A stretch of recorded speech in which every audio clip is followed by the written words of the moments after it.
We are at the Wildcat Den State Park in Iowa today. It's a beautiful day. It's a Monday, so it's quiet. There's nobody else around, and we're going to check out the grist mill.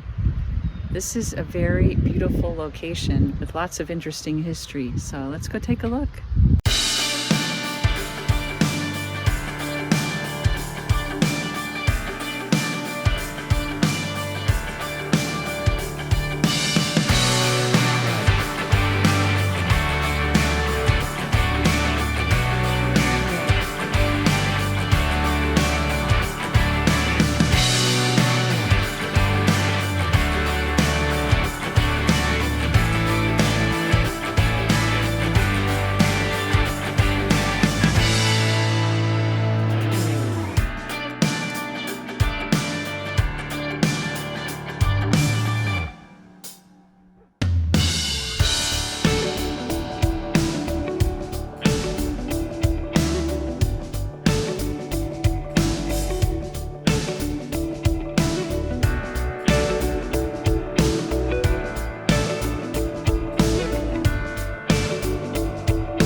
Grinding wheels, one of them.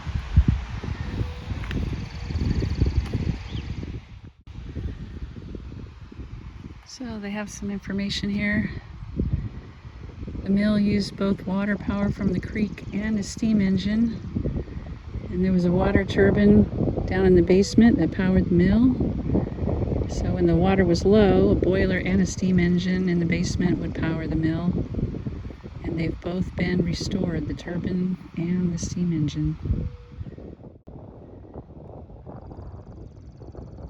So when it's open, they give live demonstrations. And you can see the corn being shelled and ground into cornmeal. And buckwheat into flour. This is a photo, it doesn't show on the video very well, of the steam engine and the turbine.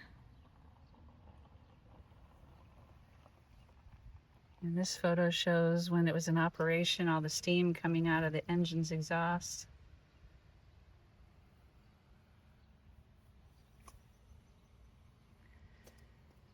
And in this panel it says when the first settlers came to the Iowa Territory, it was what they called a howling wilderness. No towns, no stores. They needed mills to supply them with lumber to build their homes. They needed the grist mills to process their raw grain from crops into flour to feed themselves and their livestock. And this mill is unique to this site. Pine Creek Grist Mill is one of very few remaining Iowa mills. What you see here is the original mill built on this site, not a replica.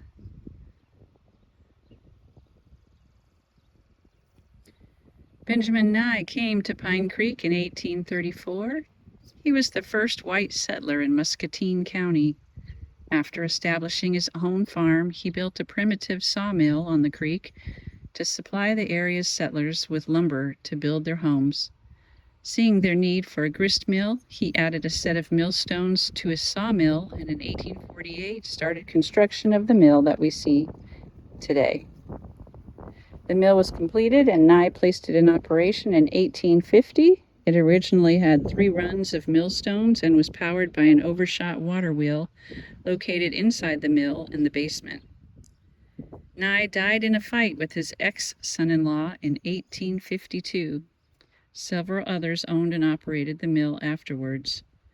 Notable among them was Hermann Huchendorf, who enlarged the mill building and added the steam engine to give it more reliable power.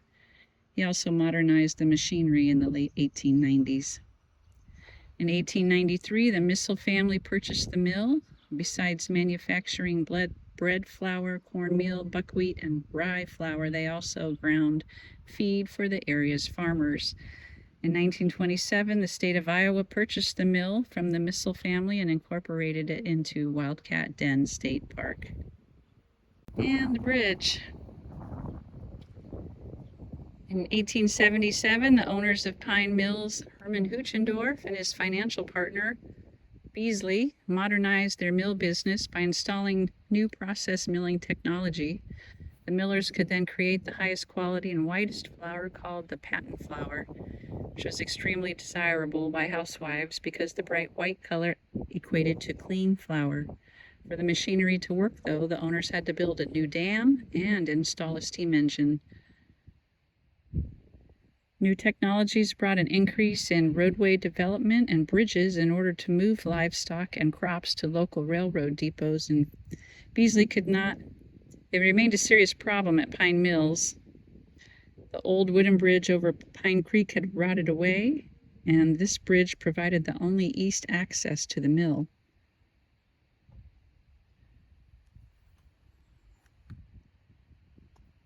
In 1877, supervisors were presented two petitions signed by neighbors and customers of Huchendorf requesting the construction of the new bridge, but there was no funding.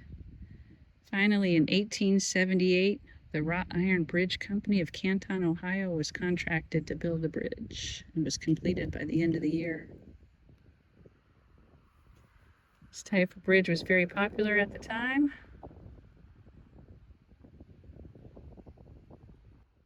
It's distinguished among the wrought iron bridges in Iowa for its relatively early construction date and high degree of structural integrity. Short walk from the parking area to the Pine Creek grist mill, and it's paved, so wheelchair accessible.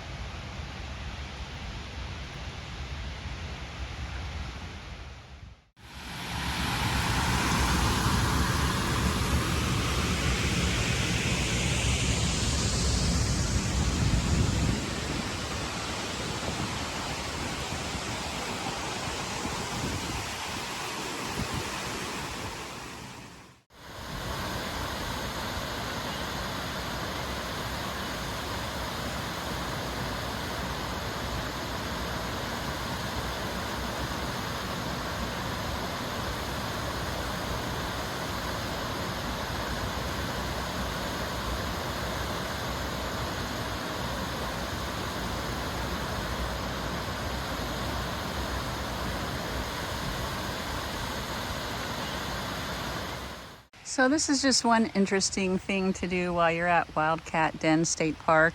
Unfortunately, the mill is not open today, but that's okay. We still enjoyed coming out. There's also some amazing hiking and a campground with Class B sites. So today was more of a scouting mission for us, just to come and see what was here, take a look at the area, check out a few campgrounds. We'll be back in season when everything is open. Next to the mill, there's an old schoolhouse, which I'm walking up towards right now. Was relocated here. It's closed also, but maybe we'll get to look inside through a window.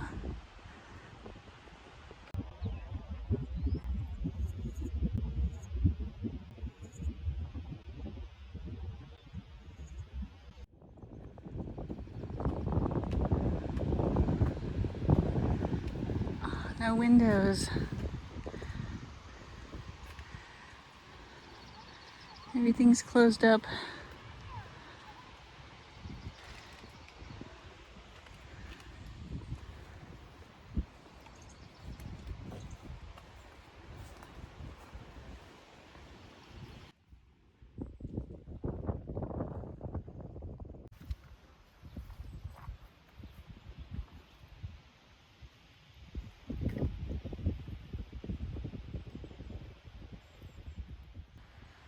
This is definitely a cool place to spend a few hours.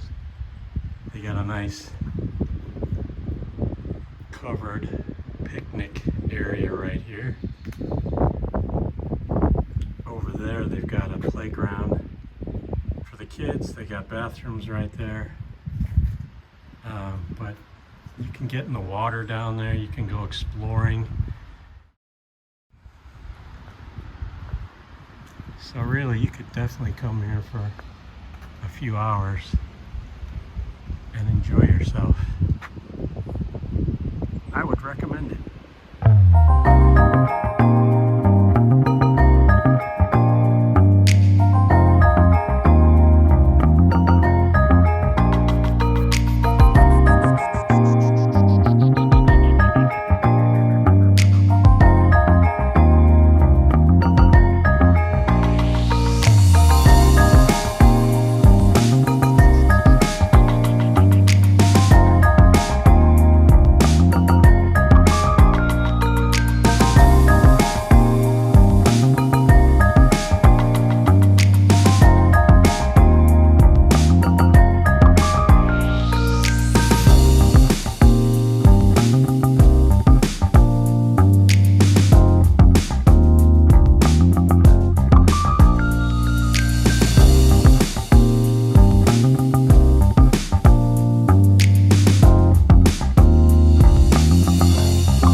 Crushed strawberry pecan sundae. Oh yeah. What did you just tell me about the Food Network? This little ice cream shop was featured in Food Network magazine 2023 for milkshakes. All right. Well, this malt is amazing, so I'm not surprised. Yeah.